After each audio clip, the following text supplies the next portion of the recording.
কথায় আছে বিজ্ঞানকে অন্যায় কাজে ব্যবহার করলে অভিশাপ, কিন্তু বুদ্ধিমত্তার সঙ্গে ব্যবহার করলে তা আশীর্বাদ।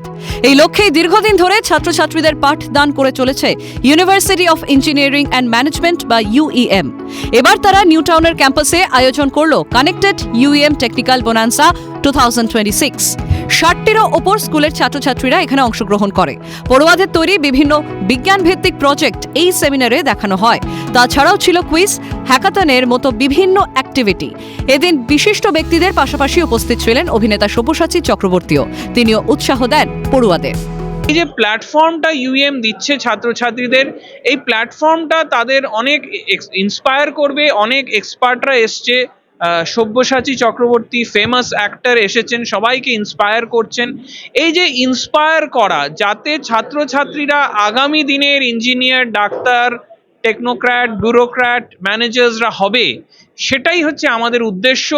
যাতে আমাদের বিকশিত ভারত, ডেভেলপড ইন্ডিয়া যে আমাদের স্বপ্ন, সেই স্বপ্নটা এই ছাত্রছাত্রীরা আগামী দিনের সিটিজেন, আগামী দিনের লিডার, তারা সেই স্বপ্নটা সার্থক করুক, তারা ইন্সপায়ার্ড হোক।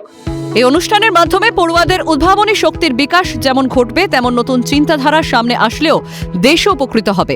সব মিলিয়ে বলাই যায়, বিজ্ঞান এবং প্রযুক্তির মিশেলে সম্মিলিত প্রচেষ্টায় এই ভাবনাতেই অঙ্গীকারবদ্ধ হলেন সকলে, যা ছাত্রছাত্রীদের ভবিষ্যতেও দিশা দেখাবে। শুভদীপ মান্নার রিপোর্ট, ক্যালকাটা নিউজ।